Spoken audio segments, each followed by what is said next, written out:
as a good or as a special day is there was a book called Shailas Utshuvas Min Hashemayim. There was questions and answers from heaven by one of the Rishonim. I think his name was Abraham. I'll tell you in a moment. And there aren't too many dates mentioned in his Sefer. One of the only dates mentioned in the Sefer is the 19th of Kislev. The way he would have a question, he wouldn't know what the answer is. He would write the question down on a parchment, put it under his pillow, and do certain things according to Kabbalah. One of the Baalei Tosfos, his name was Rabbi Yaakov Halevi. Oh, I was wrong. I thought his name was Abraham. He lived in the 13th century. And maybe I'm related to him. Perhaps. And he would ask a question from heaven, and in the morning you wake up and the parchment had an answer written on it. It's called a Shailas Chalim. And the first time Yutas Kislev is mentioned is in this, he writes the date Yutas Kislev, and they write back, Yom Besura. This is a day of good tidings. It's a special day. Now, I don't think you would actually paskin based on these questions, because based on Ruach HaKodesh, you can't really paskin nowadays. However, it's a very, interesting thing. He asks, like, what's the right tefillin, Rashi, Rabbeinu Tam.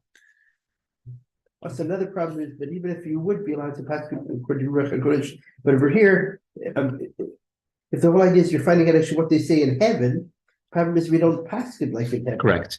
Yes, what's the right way of putting on tefillin, Rashi or Rabbeinu Tam? And they answered him that both of them are correct. And according to Chassidus, we understand very well. Rashi corresponds, tefillin corresponds to the level of Bina, Rabbeinu Tam tefillin corresponds to the level of Chachma. There's another two types of tefillin called Shimusha Rabba and Ravid, which only those who are like very unique people put them on. The Rebbe put on 4 pairs, the Friedrich Rebbe. Wow. And it's called Shimusha Rabba and Ravid. They're just Shalrosh tefillin, and one corresponds to the level of Atik, one corresponds to the level of Arich. 2 different levels of Keser. And therefore, all Jews put on Rashi tefillin because they're connected to the level of Bina, the idea of Torah. Rabbeinu Tam tefillin is more connected to Chassidim. Chassidim who are a deeper connection, a deeper level of Torah, could reach the Chachma of Torah. Chassidus is Chachma of Torah. And then Atik and Arich, 2 levels of Keser, correspond more for Tzadikim. That's one of the questions he asked. He asked, when is Mashiach coming? What did he say? That's the only question he did not get an answer to. The 19th of Kislev is also the passing, the status of the Maggid of Mizrich, the successor of the Baal Shem Tov and the Alter Rebbe's teacher. After the Baal Shem Tov passed away, he passed away in Shavuos in the year Tav Kov Chaf, 1760. His son, Rebbe Tzvi, became the de facto leader of Hasidim. Or you better should the Baal Shem Tov see? Yeah, after the Baal Shem Tov passed away. Yes. After 1 year, they saw that he was not really, the material, the type to be the leader, and he needed someone who was very decisive then at that point to be the leader of Hasidim, because there were many opponents who were coming forth at that time. And on the second, and although they said nothing, they were very worried about it. Who's going to be the leader of Hasidim? And the first yahrzeit of the Baal Shem Tov, on Shavuos, Rebbe Tzvi, the son of the Baal Shem Tov, sat wearing his father's outer garment. The Chevraya Kadisha, the holy disciples of the Baal Shem Tov, all sat around him.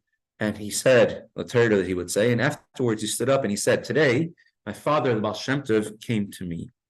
And he told me that the entire heavenly retinue that used to be together with me and now is with you has now gone over to my Talmud, my student, Rebbe, which is the Maggid of Mizrich, Rebbe Doivre.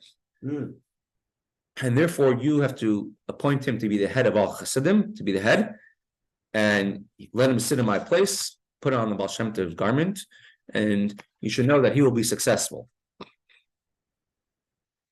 And then he turned to the Maggid of Mizrich, told him Mazel Tov.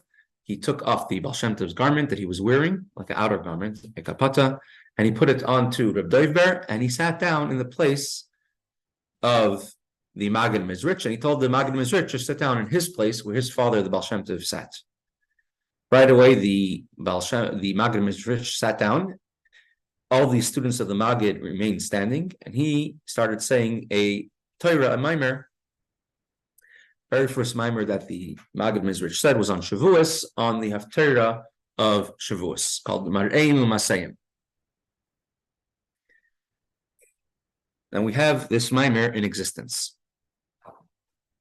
Now, within 3 months of the Maggid Mizrich taking over the helm of leadership of Hasidus and Hasidim, already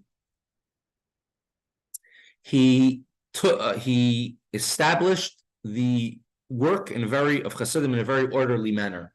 He divided the entire area, entire region of all the countries, Russia, Lithuania, Poland, into zones, and he made every single student of the Maggid, of his colleagues, a student of the Baal Shem Tov of the Maggid, responsible for another zone.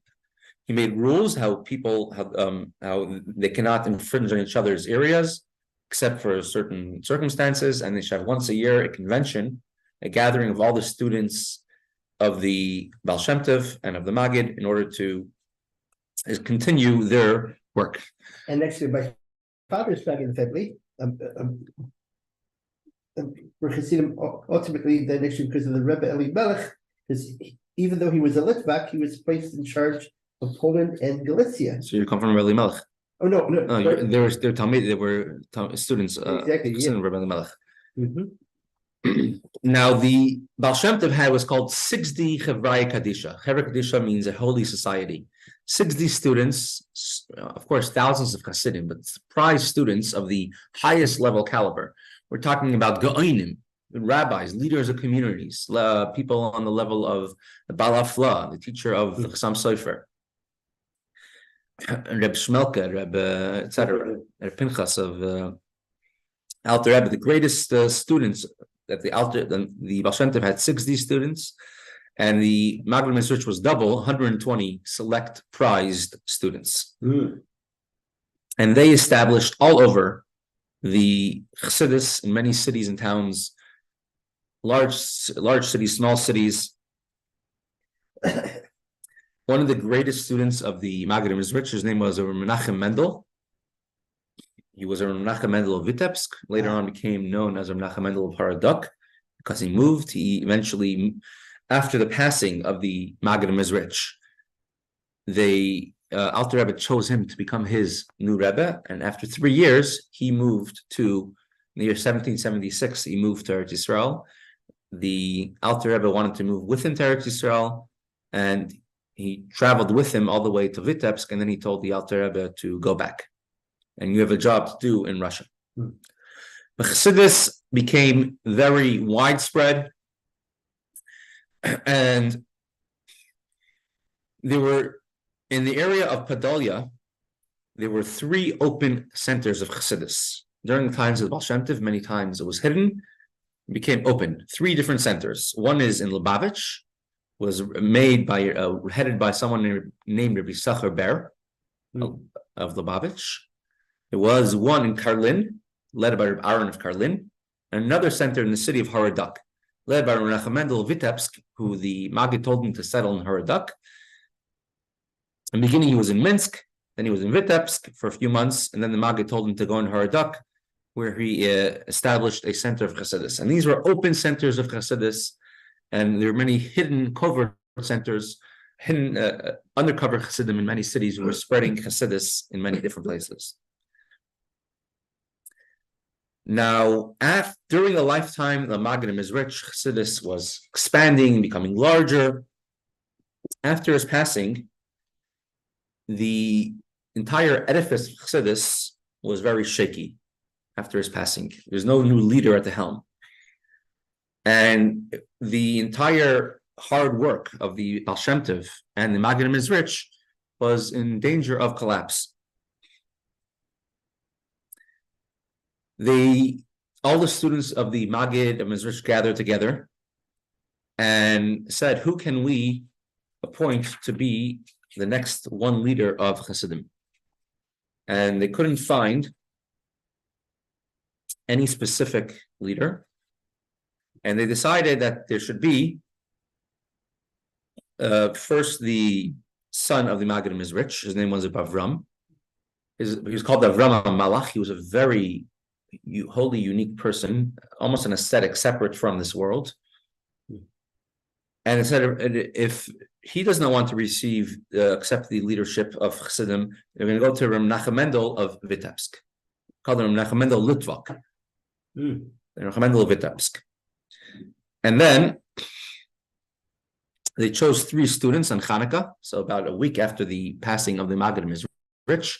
He passed away on the day of Yutes Kislev, the 19th of Kislev. And when he passed away, he told his student, the Alter Rebbe, he told him that Yutes Kislev is our Yom Tov, our holiday, our special time. This actually was Rabbi Avram Malach. No, the Maggid Mizrich passed away Yutes Kislev. Oh, 26 years. But it's a Maggid Mizrich. Maggid Mizrich, the successor of the Maggid, the successor of the Baal Shem Tov, he passed away in Yutes Kislev, the 19th of Kislev, year Tavkuf Laman Gimel, which would be 1772, 12 years after the Baal Shem Tov, 26 years before the Alter Rebbe was released on the same day. And he told the Alter Rebbe, today is our day, our Yom Tov. For him, it's the Yom Tov because the day he passed away, and the day a tzaddik passes away is a day of celebration. So he told them that on the very day that he passed away. He told me. Right. The students of the Maggid chose 3 of their colleagues, which was Rabbi Huda Leib HaKohen, who has author of the Sefer Ar Haganuz, the Alter Rebbe, Balatanya, and Meshulam Zush of Anapoli, to go over to the Maggid Mizrich's son, Rebbe Avram, and to appoint him as the next leader of Chassidim. And he did not want to accept. He moved away. He moved to a city of, for which city? He traveled through Pastav. He passed away a very short time after.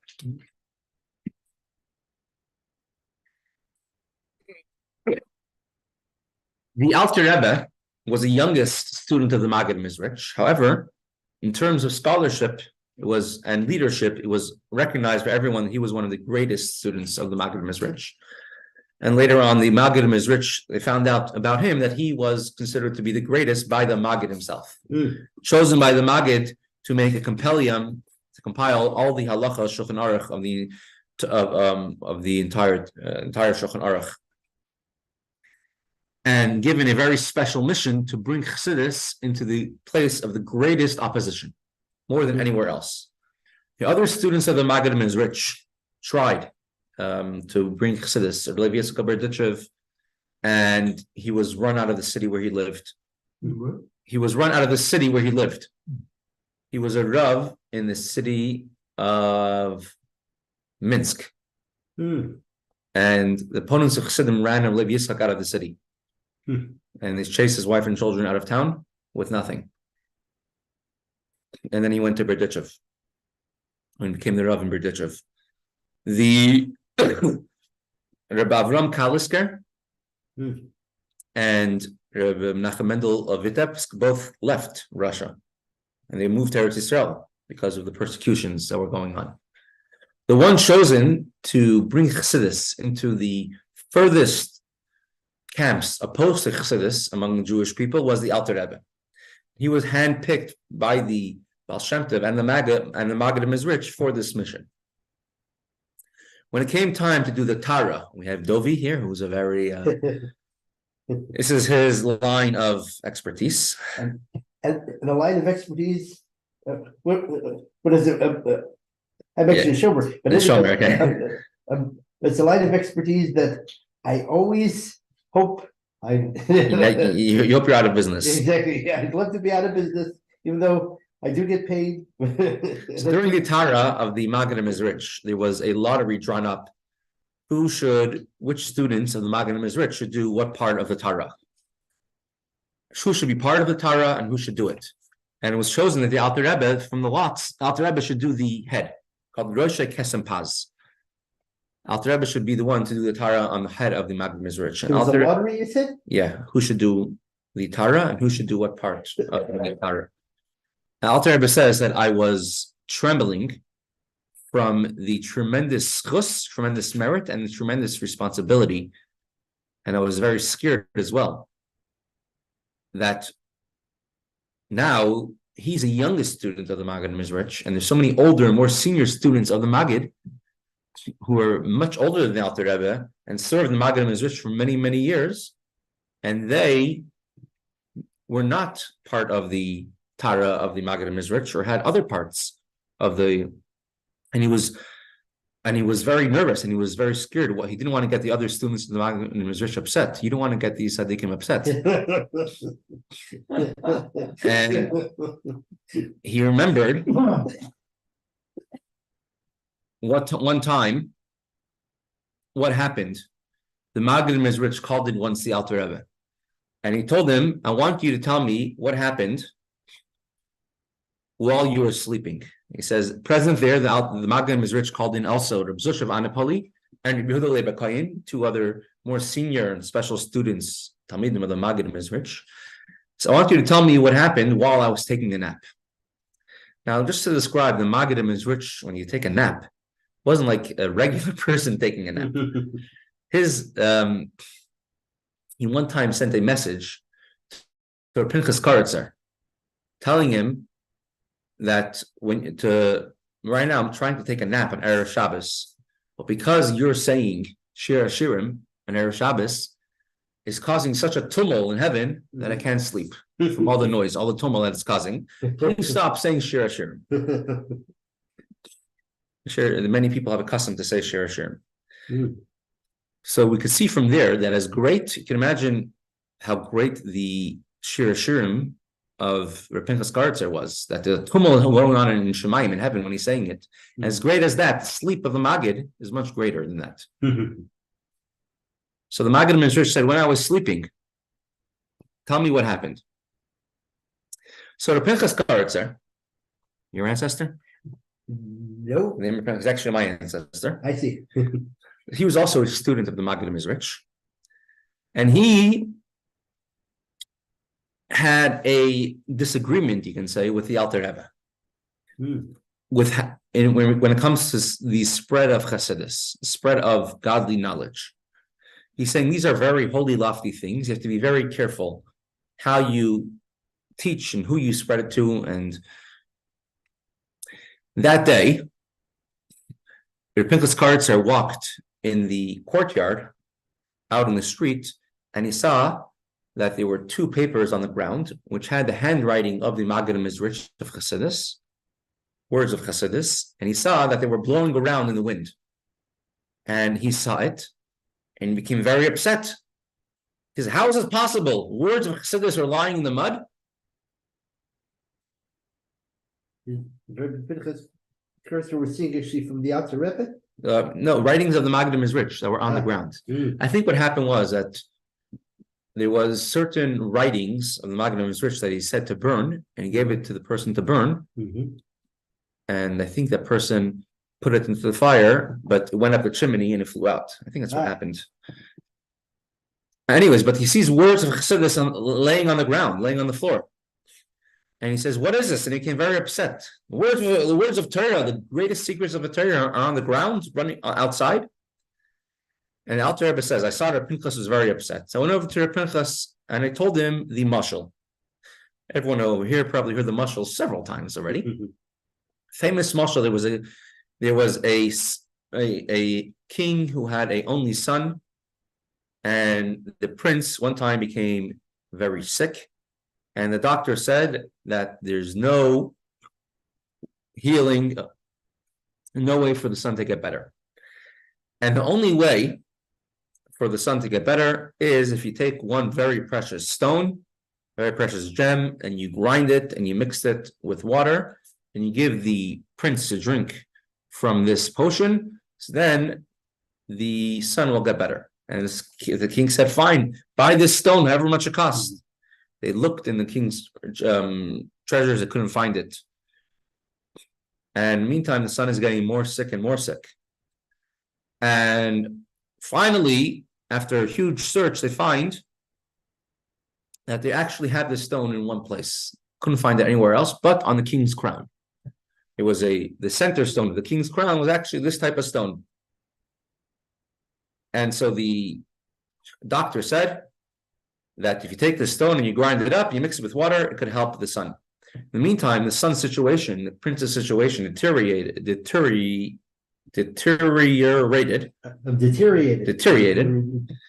the extent that he wasn't able to eat or drink anymore, any more solids. And he told the king, your son can't eat or drink. There's no point of trying to grind up the stone. And the king said, take off the stone, grind it up, pour it into my son's mouth, even if most of it is wasted. If even a drop gets in, it's worth it. And perhaps it could help him. And my son is more precious than any stone or any crown.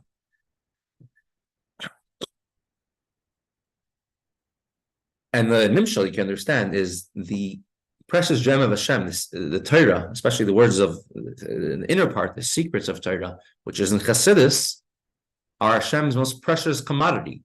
But when the Jewish people need it, in order to, we're in a state of faint, in a state of sickness, in a state where we don't have our senses, so the Jewish people need a medicine. And even if we're in a state where the medicine might help, might not help, and even if most of the medicine will go to waste, even if most of the chassidus, unfortunately, will go to waste and not be utilized properly the way it's supposed to be, it's still worth it if even a drop gets in. It's like actually with actually the sota, where actually in order to be restoring actually shalom between the husband and the wife, right? They would exactly, very good mashal. Right, and it's actually a very accurate mashal for this mashal, because he's talking about a sota who would drink the bitter waters, and when the sota would drink the bitter waters, if even a drop went into her mouth, it would have the effect. And there's a story, there were one time two identical twins, two women with identical twins, and one of them was a sota, and she knew she was guilty, and she was very scared of drinking the water. So she went over to her sister, and she says, could we switch places? You go to the Beis HaMikdash instead of me. You drink the waters, and since you're innocent, nothing happened to you, you'll be fine. And her sister agreed with her. And she went to the Beis HaMikdash, and she drank the waters, and everything was fine, and she was totally fine, and everyone was, she's innocent. And then she went back to her house, and she met her sister, and they're so excited, and they gave each other a kiss, and there was little droplets of water still left on her lips.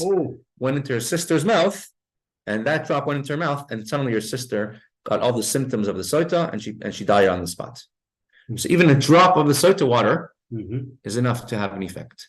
Same thing in a good way for sure. Even a drop of chassidus can enliven the Jewish people, enliven the Jew, and give them excitement. When the Alter Rebbe finished telling this mashal to Reb Pinchas Karatzer, Reb Pinchas Karatzer listened and he laughed and he smiled and he says, you're right. And he stopped being upset and he says, blessed be the Magen Mizrich who has such students like you. This is what the Alter Rebbe told the Magen Mizrich when the Magen Mizrich asked him, tell me what happened while I was asleep. And he told him the story in short. And the Magen Mizrich said, you should know that you actually saved my life. You saved me just now. Because when I was asleep, I saw there was a very big accusation in heaven against the entire Torah of the Baal Shem Tov. And then I saw the Alter Rebbe standing up and defending the Torah of the Baal Shem Tov and the Torah of Chassidus, and your words were accepted, and the Torah of the Baal Shem Tov was exonerated. And this happened while I was asleep. So now he knows why there was an accusation, because the Pinchas Karatzer was upset at the Chassidus rolling on the ground, and he was happy with it once Alter Rebbe explained to him and took away his anger. So then it took away the accusation against Chassidus and Torah. So the passing of the Magen Mizrich is on the 19th of Kislev, but that's just the beginning. Later on, of course, the Alter Rebbe was freed from prison on the 19th of Kislev. We're going to discuss another aspect of the 19th of Kislev. The Alter Rebbe was freed in the year Tov Koflun Tes, will be 1898, on Tuesday, Parshas Vayeshev, on the 19th of Kislev, towards the evening. 1898? Wouldn't it be 1898? No, 1798. Right, so right, 1798. That's okay. When it comes to dates, you never have to be accurate. Correct. You wouldn't believe actually the errors I've seen in encyclopedias when it comes to dates. The Civil War ended in 1965 or something like that. The Rebbe actually said that we should try making Farbrengens of Yitas Kislev, but more than that, if you Farbrengens Yitas Kislev everywhere, you should do Muftzah, a campaign to spread the idea that people should learn Chassidus on Yitas Kislev. That everyone should learn Chassidus every single day. The son of the Mittel Rebbe, his name was Reb Nachum. Every year in Yitas Kislev, he would say the entire story of Yitas Kislev from beginning to end. The Kuntres Umayin that we're learning on the other days of the week, it describes at length the celebrations of Yitas Kislev and Lubavitch. And the Rebbe Rashab was not present, and he writes in a letter to Lubavitch, Yitas Kislev is a day which Hashem redeemed us, and Hashem gives us chayas, life, for our neshama, our souls, and it's a Rosh Hashanah for Chassidus. The full story of the arrest and the release of the Alter Rebbe is described at length. There's a book called there's books on it. You can find it online. You can read it. I'm sure you could listen to it. There were opponents of Chassidim who tried to slander Chassidus in many different ways. In the beginning, they made a cherem against Chassidim, a excommunication against Chassidim. And then, when that didn't work, they tried getting Chassidim to be not accepted by the rest of the Jewish people, and that didn't work. And eventually they tried the other route, getting the authorities involved and to slander them and to say that the Alter Rebbe, he's supporting the Turkish government by giving money to the Sultan in Turkey. And the Alter Rebbe was eventually arrested. Happened on Isru Chag, a day after Sukkot in the year 1798. Now, during the time the Alter Rebbe was arrested, was in prison, there was an urgent meeting of the top of Chassidim, and they made decisions for all Chassidim all over. First of all, every single member of Anash, of the Chassidim, should fast every Monday and Thursday, unless you're physically incapable of it. During the entire week, you should not eat any foods besides for water and bread. You can have hot water too, like a tea or coffee. And on Shabbos, you can have only one cooked dish on Shabbos. They said during the entire time period the Alter Rebbe is in prison, Chassidim should not make any weddings or engagements. Those who already set a time for a wedding, and the wedding is during this time, could make the wedding without any musical accompaniment. You have a meal with only 10 people and no meat served at the wedding. Because every single teacher of children should gather their children every single day and say Tehillim with them before Tehillim. That's what we do also now with the situation in Eretz Yisrael. He should explain to them what's happening, that the tzaddik of the generation is now being punished for all the sins and the actions of the generation. Everyone should tell their family, their wives, and their children about everything that's going on, the great sin those who inform the Alter Rebbe have, and what the Alter Rebbe is going through, and whoever could help the Alter Rebbe has a tremendous type of reward. Further on, they said everyone should continue supporting the Alter Rebbe's family financially and physically, as well as giving money to Koil Chabad, giving to Eretz Yisrael, tzedakah. They didn't say that we should not give money to Israel because Alter Rebbe is being accused of it. Every single person should make a list of all valuables that they have in their home, any gold or silver or jewelry. If Chas v'Shalom, any chassid should pass away during the time that Alter Rebbe is in prison. So the entire community of that city should go to the mikvah, and after, right before lowering the person's body into the cave or into the grave, they should go and tell them that we're appointing you as a messenger. You should go to the chambers in heaven of the Baal Shem Tov, the Maggid Mizrich, and let them know that Alter Rebbe is in prison. Chassidus is now in danger. And what? Why were the people asked to make a list of all their valuables? In case they need money for. Oh, so Hatzvi-Bais needed money, they would know.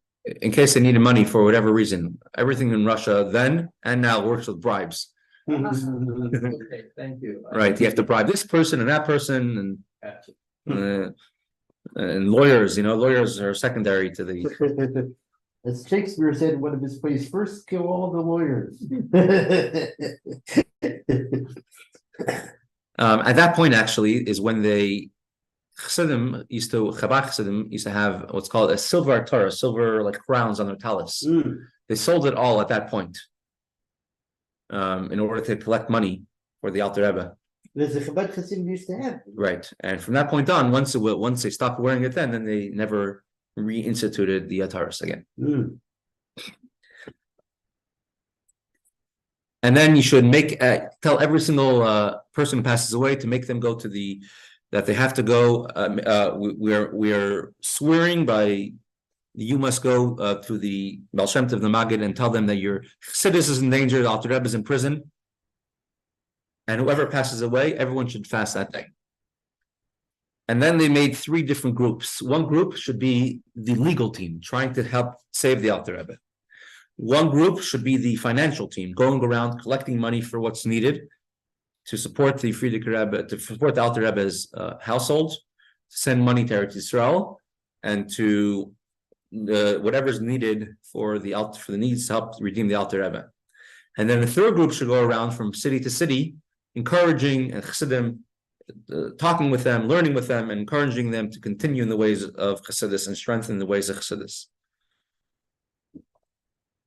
And then they were very orderly. One group sat in Petersburg, in Petersburg, the capital.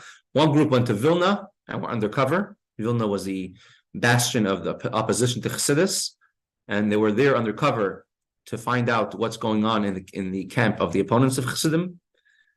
One group was in Kislev, which is also a very strong opponent to Chassidim. And they said we cannot, all of them can communicate with each other, not through the mail, only with special messengers. And everything has to be in secrecy. Then another group went around collecting money for what's needed for redeeming the Alter Rebbe. What's needed for all the journeys of the different groups of people who are going to Petersburg, Vilna, Kislev. What's needed for the household expenses of the Alter Rebbe. And the stock of Eretz Yisrael. And there was money, which was actual money that they had. List of how much every single person is able to give. List of the valuables of every single person. Anyone who received a dowry from their father-in-law to say how much they received, and if needed, how much they're going to able to collect from them. A list of trusted messengers and couriers who are going to go around, and then a list of people who are going to travel around, strengthening the Chassidim and their expenses of what they need to travel. And everything was very secret, and very orderly. And during the time that the Alter Rebbe was in prison, it says all the Chassidim finished Tehillim every single day. And Chassidim, the other students of the Maggid Mizrich, Tzemach Chassidi Chabad, joined them together with trying to help out and to protect them as much as possible. And slowly but surely, the Alter Rebbe's righteousness came out to the fore. And when the Alter Rebbe was freed, already hundreds and thousands of people came to greet the Alter Rebbe. Chassidim wanted to write a Megillah for Yitas Kislev, sort of like a Megillah Esther. And they chose some very great Chassidim to write the whole Megillah, and they wrote the whole entire text of a Megillah. And they gathered together in Liazna, and they presented the text of the Alter Rebbe to get his approval. Now, they didn't publicize that they're doing it. They came to Liazna, they brought it to the Alter Rebbe, and the Alter Rebbe says, no, you cannot publicize it. Instead, the Alter Rebbe did publicize something else, that you should act benevolently and don't act in a condescending way to the opponents of Chassidim. Even those who oppose Chassidim, even those who, because of them, they were arrested, you should not do anything against them. The Alter Rebbe said, this day will be made into a great holiday for the Jewish people. Hashem's name will be Yiskadav Yiskadash, be exalted and glorified and on this day. And it's a day of the 19th of Kislev where thousands of Jewish hearts will become awakened to come close to Hashem with the tshuva and at getting close to Hashem and bringing their hearts closer. The Alter Rebbe warned everyone not to make themselves to be superior to all of their opponents. So it's a great day of Yom Tov, Mish Hashem. There'll be this year it's on Shabbos, so it's a Shabbos and a Sunday. There'll be Fabreking tonight in